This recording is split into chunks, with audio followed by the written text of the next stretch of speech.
Hi, it's Shoy, and I'm here to do a follow-up from my last video where I went through my entire to-read list. The last video was kind of all over the place, but it was really fun to film. But I'm here to settle down back in front of my bookshelves and just tell you what are my priorities for 2026. I ended up with 26 books on my top of my TBR list, which was kind of unexpected, but I guess I have a 26 for 2026 list, but I'm not really intending to read all of these in the next year. They're just ones that I'm really excited for. I'll also tell you about some new books I added to the to-read list, and I've got a couple tags that felt relevant about how I kind of choose my reading. So yeah, there's a few different things we're gonna go through. And I'm actually gonna start off with the book tags. The first one is the What's Next book tag, and I was tagged by Anna G. How many times can I say tag in one sentence? This one's really short and simple. It's just 4 questions, starting with question 1. Is your decision for choosing your next book based on random chance, or is there method to your madness?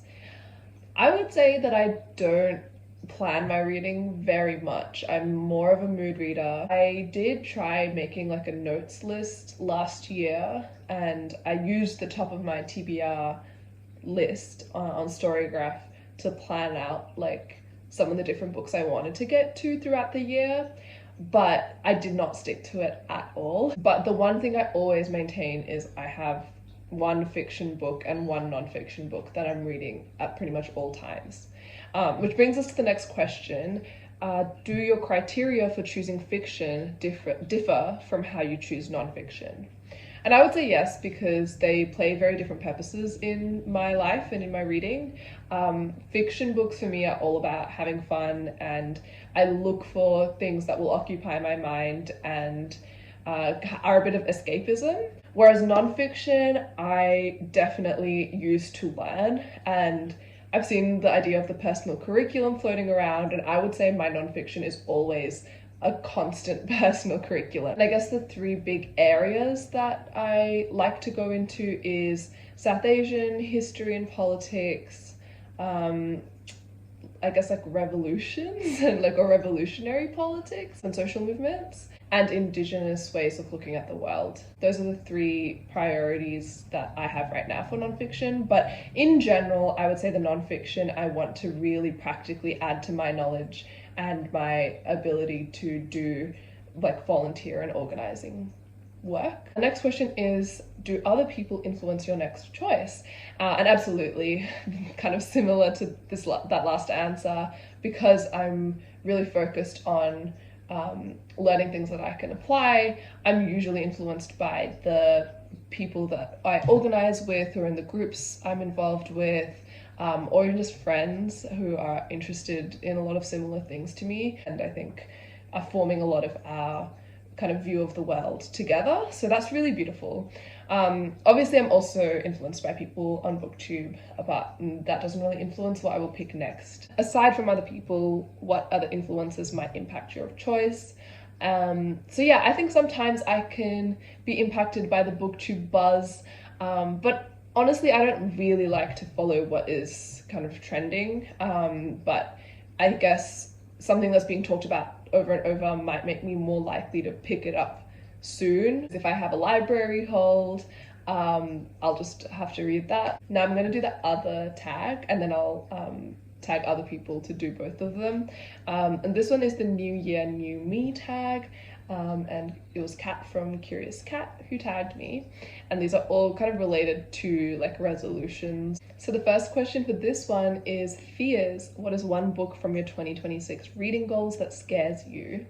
And I'm gonna say the 2 fantasy books I have on my list: The Final Empire, Brandon Sanderson, of the Mistborn trilogy, and The Fifth Season by N.K. Jemisin. I mean, this one in particular is really long. The books are massive. Starting a new series, especially in a complex world, is always intimidating. The next question is patience. What is the one book on your 2026 reading goals that you want to start immediately? For this, I have to say Hospicing Modernity. The subtitle is also kind of scary. It's Facing Humanity's Wrongs and the Implications for Social Activism. And this is by Vanessa Mercado de Oliveira. I talked about it a little bit in my last video, so I won't go over all of it again, but I really want to read it because a lot of my friends have been reading it around me. The next question is growth. What book last year pushed you to reflect and or grow as a reader? For this, I'm choosing Sand Talk by Tyson Yunkaporta. This is about how Indigenous thinking can save the world. He's trying to stay true to the way knowledge is passed down in Aboriginal cultures, which is mainly orally and through relationships. It's not meant to be written down in a book or in an academic way or in a theory. It's very kind of lived and breathed and real, and I think this book does that really well. So not only do the ideas kind of challenge me and make me kind of go aha in like different ways, but the way that this whole book is put together makes it a fantastic book in terms of growth. I think for anyone who's not familiar with Indigenous worldviews, this book will really take you on that journey. The next question is new paths. What is one author you plan to try for the first time in 2026? I'd really like to read something by Toni Morrison. Next we have self-care. What is a book or author series that you revisit for comfort? I think I have a new comfort read that, who knows, maybe I will pick up or listen to some of it this year, and that was Braiding Sweetgrass, which I loved, the audiobook version in 2025. But other than that, throughout my life, a comfort series in a way has been Lord of the Rings. I haven't read it that many times, but I really, I don't know, I love it. I have a fond place in my heart for it. So yeah, not saying I will reread that this year. The next question is, forging ahead, what is your favorite debut book or first book in a series that you read last year? I'm gonna go with The Ministry of Time by Kellyanne Bradley. I left my copy of it upstairs, even though I very recently bought it. But yeah, I really loved this. It was one of my favorites, and it was kind of unexpected, and I'm pretty sure it's her debut, so yeah. The next question is goals. Do you have a specific reading goal or challenge for the year ahead? Not particularly, but I think in my heart, I want to read the same or more number of books, which was 37 last year. And I don't think that is the most useful way to think of a goal. I think if I want to up my reading, I should try to spend more time reading. But I also feel scared about that. So yeah, I don't know, take that as you will. So yeah, that's the end of the questions, and I'm gonna tag a few people who can do either of these tags, whatever draws your interest. I'm gonna tag Kat at the Cat Bite, and Catherine from The Literary Latte, and Nikki from Raptor Reads. Now I'm going to quickly take you through the new additions to my to-read list, not in a lot of detail because I need to go and I don't want this video to be too long. But these are ones that I kind of collected throughout the year. If I'm watching a video and I like the sound of a book, I will screenshot it, and I just never added all of my screenshotted books to my list in 2025, so it's a random collection. Starting with the only owned books on this list, which are from India, from Kolkata. When I visited, there was this amazing bookstore called Earthcare Bookstore, and I really loved it in there. I bought Being Adivasi, Existence, Entitlement, Exclusion, which is a collection of essays. And then I got Interrogating Mai Chanda, Life and Autobiography of a Dalit, Manoranjan Bayapati. I don't know if that's how I pronounce his last name, I'd have to look that up. But this is really interesting because I haven't heard many Dalit stories from a Bengal perspective, or from the Bengal region. And then I have a translated Bengali book that I don't have with me right now, but my friend has it, which is called Nowhere People by Savitri Roy. And now we're going back to my general to-read list. Mother Mary Comes to Me by Arundhati Roy. I mentioned it briefly in the last video, but I added it to my list.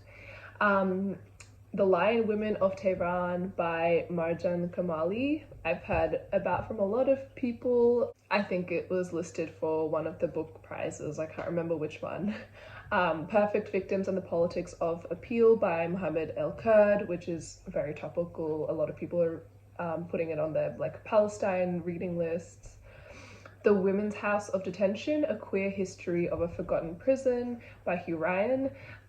This was recommended on Sunny Book Nook's channel, and I said in the last video that I love historical queer periods, and this is also from the perspective of like a prison and maybe an abolitionist lens. Another recommendation from a Sunny Book Nook was The Midnight Taxi by Yosha Gunastukera, and this is like a mystery, but the main character is a Sri Lankan woman who works as a taxi driver, and that just sounded really interesting. Then we have The Spear Cuts Through Water by Simon Jimenez. I've heard about this from a lot of people for a while, but I don't know, this year I finally kind of ended up on my list. Exhalation by Ted Chiang. This is a short story, like speculative, I think, collection, and it was on Olivia Catastrophe's favorites list from 2025. Empire of Normality, Neurodiversity and Capitalism by Robert Chapman. Yeah, I feel like the title kind of explains why I might be interested in it, but I think this was recommended from Curious Cat and also The Cat Bite during New November, which is like a read-along, themed read-along that Curious Cat hosts. There's so many cats on BookTube, it's really funny. I also have Human Acts by Han Kang, which I feel mixed about because I didn't really love The Vegetarian, which I read last year, but the premise of this kind of interested me more. It's set around a student uprising that's violently put down in South Korea, so I don't know, just that context kind of intrigued me.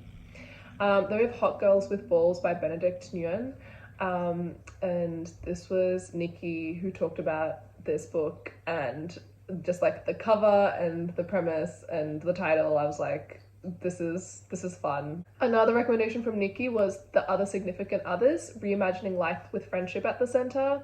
I'm really interested in this because I have appreciated ideas around relationship anarchy and polyamory, and I think specifically focusing on the role of friendships and like chosen community is very important to me personally. Another nonfiction book on my list is Black Wave, Saudi Arabia, Iran, and the 40-Year Rivalry That Unraveled Culture, Religion, and Collective Memory in the Middle East by Kim Kadas. I think I said in the last video that I don't have a lot of like formal knowledge around Swana or Middle East region. I think it's one that I could replace with a different recommendation, but for now it seems like a not bad place to start. I have Peripathetic, Notes on Unbelonging by Sher Tan, which is a essay collection and it's by a local author. And once again, I don't quite remember where I heard this from. It might have been from a friend. It feels like it could be a little bit out of my comfort zone. I've also got Harriet Tubman Live in Concert by Bob the Drag Queen. I really like Bob the Drag Queen, and this seems like a fun, quirky little book. So yeah. I have The River Has Roots by Amal El Motar. This seems like a really whimsical and beautifully written short book. Then we have The AI Con, How to Fight Big Tech's Hype and Create the Future We Want. A lot of people were talking about this, a lot of people thinking about AI. I think this will be a little bit different to techno-feudalism, which was very theoretical. And yeah, I mean, I'm already very anti-AI, but I think it would be good to like read exactly why it's bad all in one place. And then the final two, we have Welcome to Forever by Nathan Tavares. This is also a recommendation from Olivia's Catastrophe, and it's like a sci-fi book, but focusing on a like queer relationship at the heart of it, and it reminded me in vibes almost to the Ministry of Time. So yeah, intrigued.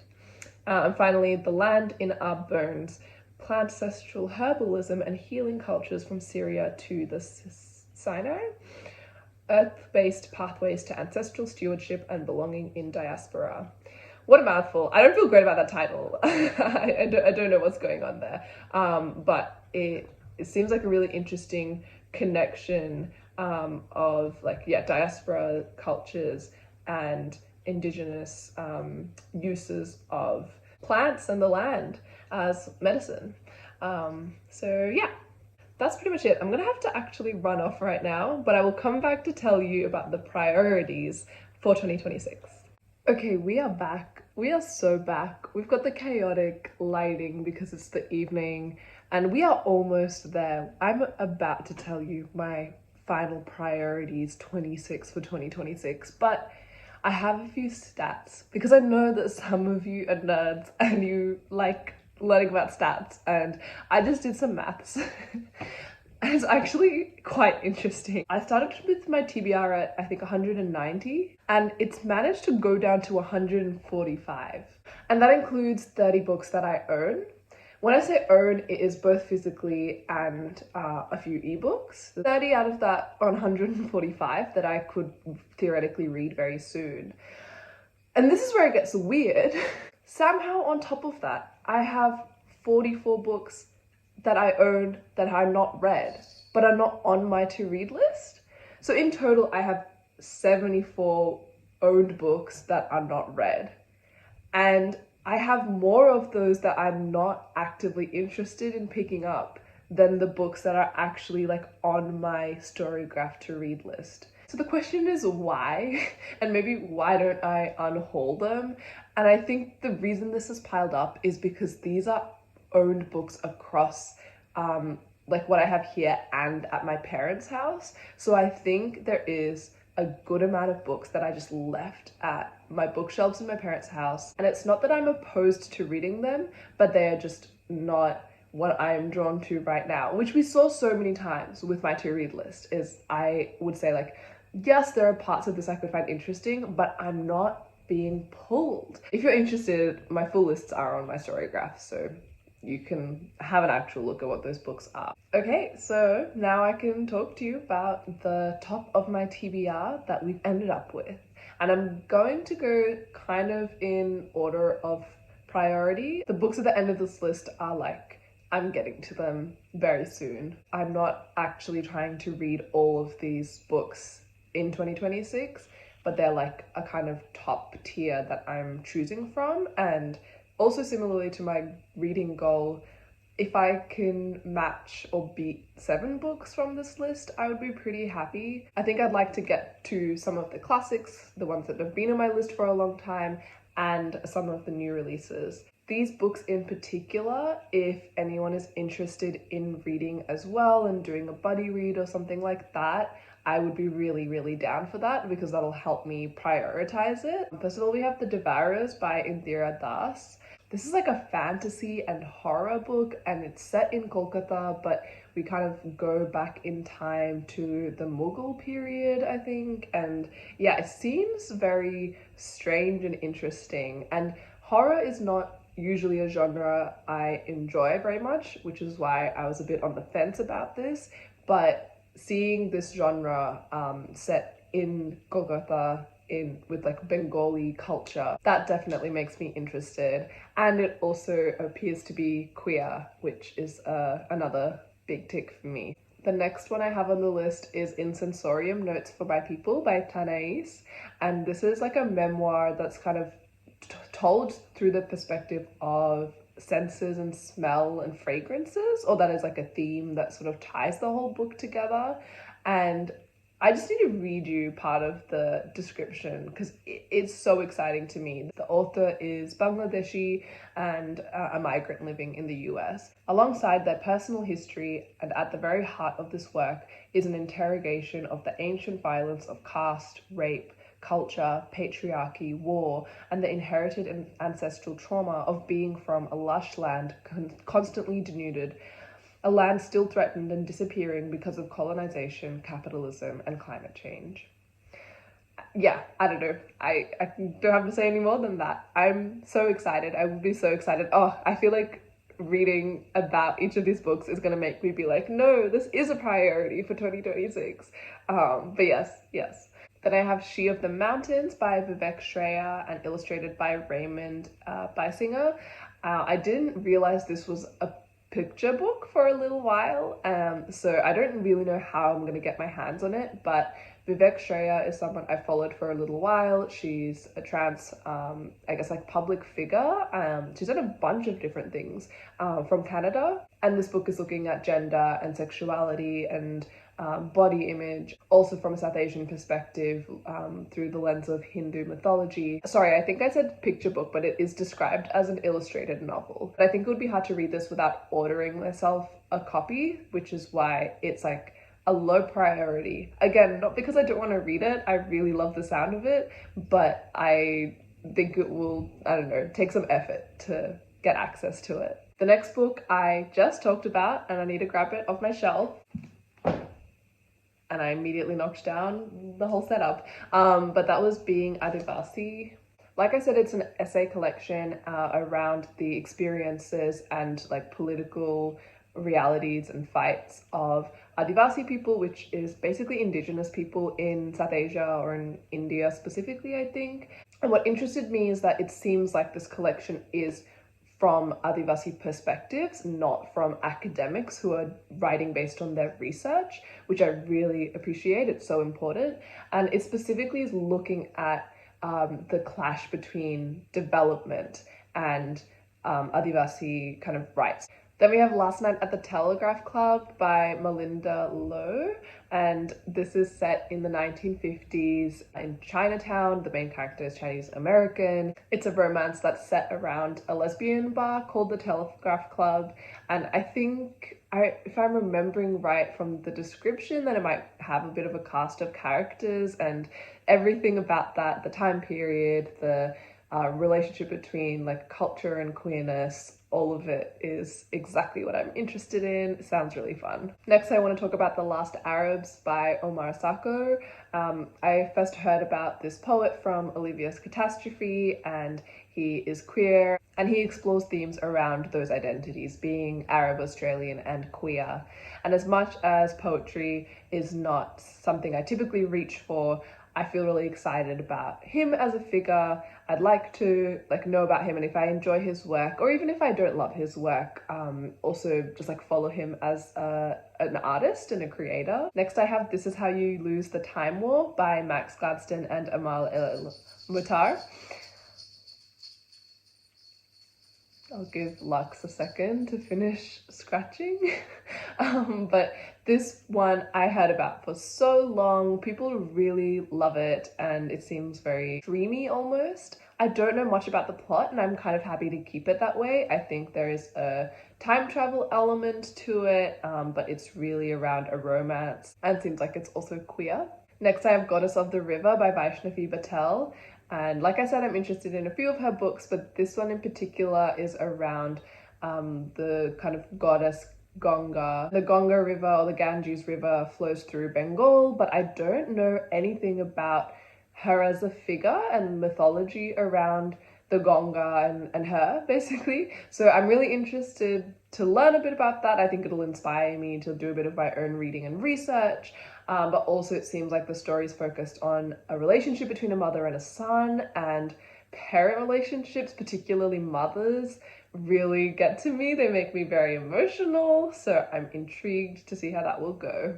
Also, not to say that the book is set in Bengal. The Ganga River flows through a lot of South Asia, but that's just, I guess, my particular interest. Then we have If an Egyptian Cannot Speak English by Noor Naga. I actually just watched a review of this from Sunny's Book Nook right before I filmed this video, and it seems like the context is, it's about someone who's grown up in the Egyptian diaspora in the US, coming to Egypt, and the relationships of diaspora connecting to a country, and there's complication in that. Sunny was actually a bit critical of it, and I'm really interested to read some of the reviews in more depth and unpack it. But those are topics, you could probably sense a trend. Those are topics that I am interested in, and I still have heard quite good things about it, so I'm still interested to have my own take on this. Then we have a book that I actually own, Talking to My Country by Stan Grant. He's an Aboriginal journalist who's very well renowned. I've read one of his collections, Australia Day, when I was in high school. And this one is just very well known. It's a reflection on I guess the like identity and experience of growing up Aboriginal in Australia. And he has a strong emphasis on like the shared identity of Australians, which I actually don't know how much of that is like the publisher trying to sell that, because that's how you sell a book to a country that doesn't like talking about race and colonization. I do remember finding his ideas very interesting. It was in high school. Again, I have changed, my politics have changed a lot, so I'm really curious. Next, we have The Deep by River Solomon, who writes a lot of different kinds of genre fiction. I'm interested in all of their work, but I think this is probably the most aligned with my usual reading. It's classified on Storygraph, at least, as fantasy or speculative fiction, and it's kind of about the society of people living in the ocean who are descendants of black slaves who were thrown overboard. And so I think the main character holds the painful memories for all of that society. So definitely reflecting on generational trauma and just the concept and ideas that River Solomon have really intrigued me, and also have heard great things about their writing. Next, I want to talk about Homegoing by Yaa Gyasi, which is also one that's been on my list for so long, and it's like a generational story about two sisters, one of whom is taken as a slave to the US and the other stays in Ghana, I'm pretty sure, and ends up like marrying a wealthy white man or something. So it's looking at like the generations and like impacts of, again, the slave trade and colonization. Once again, have heard great things about the writing, and I think like this kind of format of a generational story or following lots of different characters really appeals to me. Because in a similar way, I also want to read There by Tommy Orange, and this one is not set like through time, but it has a thing of like different chapters focusing on different perspectives. And this one is about a bunch of Native American people who are gathering for the big Oakland powwow. Now, switching it up with a bit of nonfiction, I want to read Less is More, How Degrowth Will Save the World by Jason Hickel. This one I feel like I want to read very soon, or it's going to go on the back burner, because I specifically want to understand economics a little bit better, relevant to a project I'm involved with right now. So again, like I think I will deprioritize it if I don't get to it soon. I think it's in the vein of donut economics, although maybe going a little bit further and basically just arguing why capitalism has failed, but also any alternatives that we look for have a real focus on degrowth and not having the level of extraction that we currently have in modern society. Sticking with nonfiction for a sec, I do still want to read My Seditious Heart by Arundhati Roy. This is a collection of all of her nonfiction. She's a South Asian author who is very prominent, very political, has been attacked for her politics and her critique of the Indian government. So my goal is not to read this entire book, but to at least try a few of the essays that are interesting me the most, and I think I will just kind of dip in and out of it for a long time. Now, I also really want to read The Galaxy and the Ground Within by Becky Chambers, which is the fourth book in the Wayfarer series. I already have read the first three. I don't have the third one on me right now. My favorite in the series is the second book, and it is one of my favorite books. But this fourth one has been out for a while and I still haven't read it. And I also want to read her other works. Binti is another one that's been on the list for so long, by Nnedi Okorafor. It's science fiction, Afrofuturism. I actually have completely forgotten the plot or the setup. I know that maybe people are on spaceships. It's an interstellar kind of sci-fi world. But again, I just heard so much about it for so long, and they're very short. So I need to get to these. I'm gonna have to stop myself from saying I need to get to these, because that's where we're at. That's where we're at with this top kind of section of the list. Care, the Highest Form of Capitalism by Premila Nadasen was also a recommendation from Sunny. So many recommendations from her channel. And this one is so interesting because it is about the role of social reproduction work, whether that is paid work as nurses and cleaners, like domestic workers, or I think also like the unpaid labor of like mothers and just like women and matriarchs within families.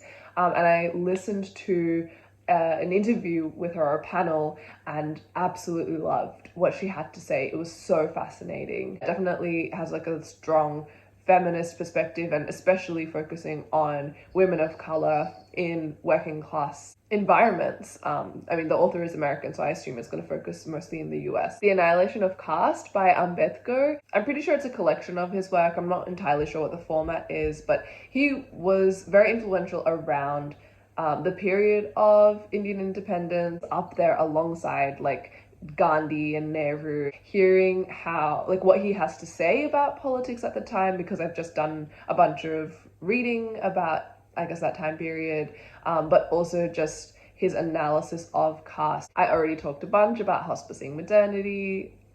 I'm gonna keep it short, but that's definitely high on the list. Right Story, Wrong Story, Adventures in Indigenous Thinking is another book by Tyson Yunkaporta. And again, I talked a bit about why I enjoyed his writing so much, and so this will just continue to add. Sister Outsider by Audre Lorde. I also haven't really read Audre Lorde. Obviously very influential feminist, intersectional, abolitionist figure.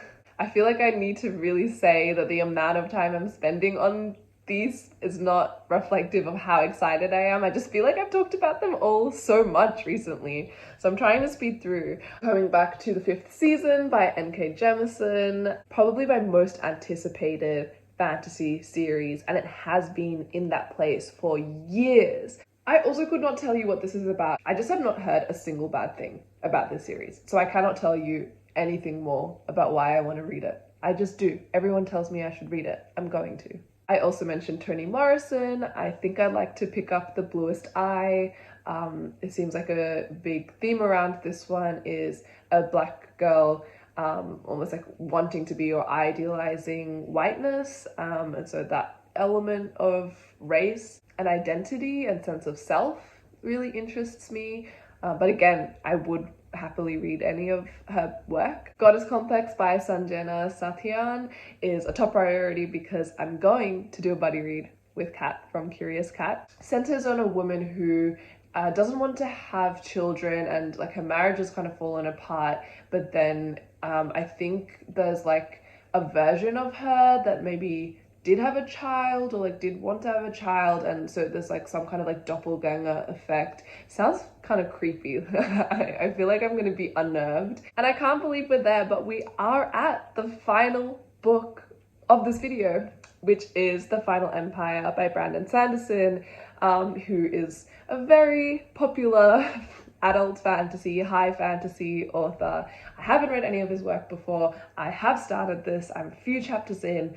As soon as I finish filming, I'm gonna go and read a little bit more. I actually don't know if his work will be for me, but this feels like an entry into the kind of genre of adult fantasy that is like very in-depth worlds, long series. I'm really excited because I think in my heart that is the kind of fantasy that really calls to me. So I hope I enjoy Brandon Sanderson, or at the very least it'll be ticked off my list so I can go and explore other authors. And that brings us to the end of this video and this little mini project that for some reason I decided to do. I feel like at this point I've talked about favorite books from last year without actually filming my top reads video.